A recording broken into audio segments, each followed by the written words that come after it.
The Dreamer's Dilemma. Marcus sat in his favorite chair, staring at the window, the golden light of the afternoon spilling across the floor like a quiet promise.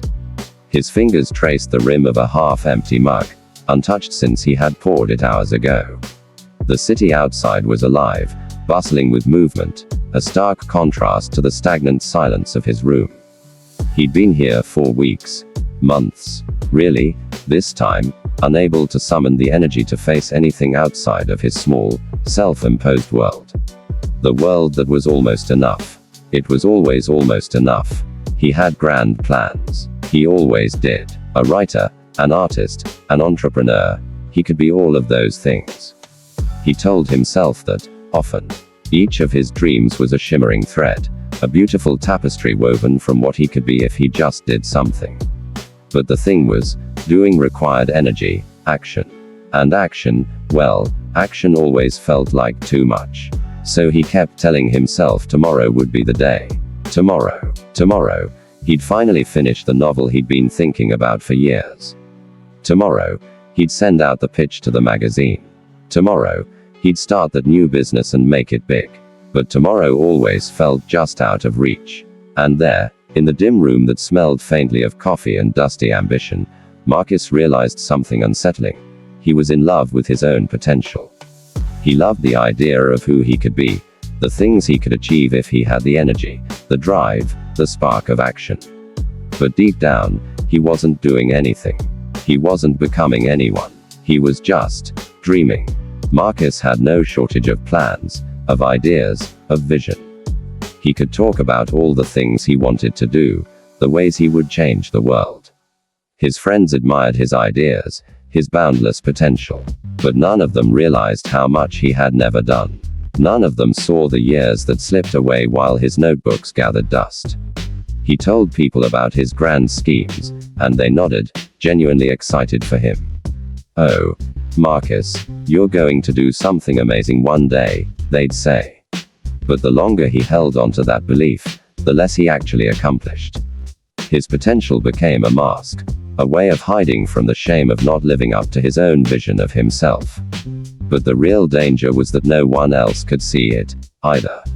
One day, he met Leo, an old college friend, at a cafe. Leo was everything Marcus wasn't. Practical, grounded, the kind of person who turned his ideas into tangible results.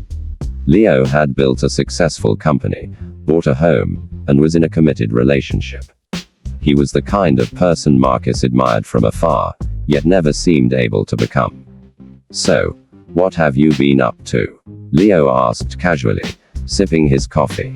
Marcus hesitated, almost embarrassed. He could see the question in Leo's eyes. He wasn't asking out of judgment, but out of genuine curiosity. Leo always thought the best of Marcus, believed in him in a way Marcus didn't even believe in himself. "Oh, you know," Marcus shrugged, offering a smile that didn't quite reach his eyes. "Just working on some things. Big ideas, really." Leo raised an eyebrow. "Big ideas. Marcus, I know you. You always have big ideas. But when are you going to stop just thinking about them and actually do something?" Marcus flinched, the sting of truth hitting him hard. "I mean," Leo continued, leaning forward, "don't get me wrong. I think you're incredibly talented.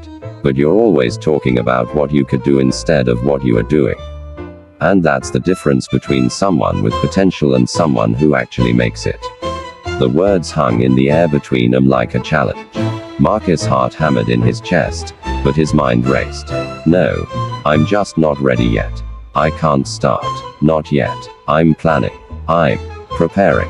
But those thoughts, those excuses, faded as he saw the look in Leo's eyes. The kind of look you give someone who you care about, but who you also know is wasting their time. "I'm serious, Marcus," Leo said, his voice softer now. "You're the most dangerous kind of person. You dream so big, but you're too afraid to wake up and actually do something with it. One day, you're going to look around, and you'll realize you never moved. You'll be stuck in this world of ideas, and you'll be angry at the world for not giving you what you always dreamed of. But the truth is, no one can give you anything unless you take it. And if you keep waiting for the right moment, you'll never see it. You'll just keep dreaming. Marcus sat back in his chair, the weight of Leo's words settling deep inside him. It wasn't the first time someone had told him that, but for some reason, it hit harder today. Because Leo wasn't wrong. Marcus had spent so long waiting for the perfect opportunity, the right conditions, the spark of motivation that would push him over the edge into action. But the truth was, the perfect moment would never come. He could keep dreaming forever, but without effort, his dreams would stay just that, dreams. Leo stood up, placing a hand on Marcus' shoulder before he left.